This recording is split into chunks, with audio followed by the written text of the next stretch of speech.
শপথ নেওয়ার পরে আমি কথা দিছিলাম যে আমি সোনারঘাটের মরা খোয়াই নদীতে জিতা করবো। একটা সরকারের বরাদ্দ পাইছি না, কিন্তু 37 লাখ টাকা খরচ করে দেখবেন ফেরাটা যে কিভাবে দিনে দিনে বদলে গেছে।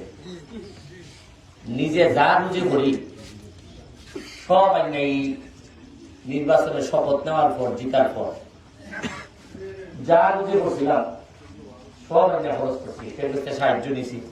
ওই জুয়েলের কাছ থেকে জুয়েলে 5 লাখ টাকা দিছে। এই ছেলে বলছে যে ভাই আমি কিছু সহযোগিতা করবো আপনাকে। ওই দেওয়ার মধ্যে 5 লাখ টাকা তার কাছ থেকে পাইছি, আর বাকিটা নিজেদের কষ্ট করিয়া ও জাপানি মালিক ভাই দিচ্ছি না, মনে হয় 2 লাখ টাকা না 3 লাখে হইব। 3 লাখের উপরে 3 লাখ জাপানি মালিক ভাই দিচ্ছে। এর যে 5 লাখ 8 লাখ আর বাকি 2 লাখ 7 লাখ এইভাবে মানুষের টাকা দিল।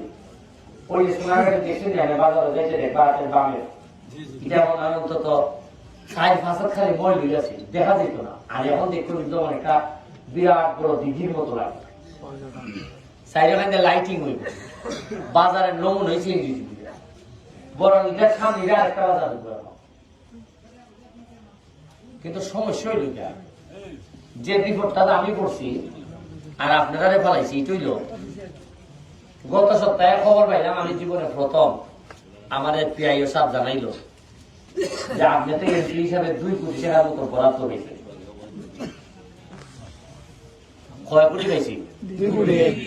2 কোটি বরাদ্দ পাইছেন। এর মধ্যে টিআর পাইছেন, কাবিকা পাইছেন 83 লাখ 71 লাখ আর 58 মেট্রিক টন করে চাউল।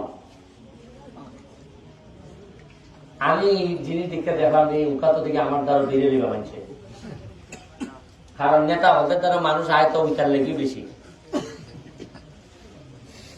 আমি ফেসবুকের মধ্যে ঘোষণা দিলাম সারা বাংলাদেশে যে আমি 2 কোটি টাকা পাইছি, এবং আনায় আনায় আমি হিসাব দিতাম চাই এই টাকা কেমনে খরচ হয়, এবং সাধারণ মানুষে আমার এলাকার প্রতিটা মানুষে জানতেই বোঝে আমি কয় টাকা পাইছি।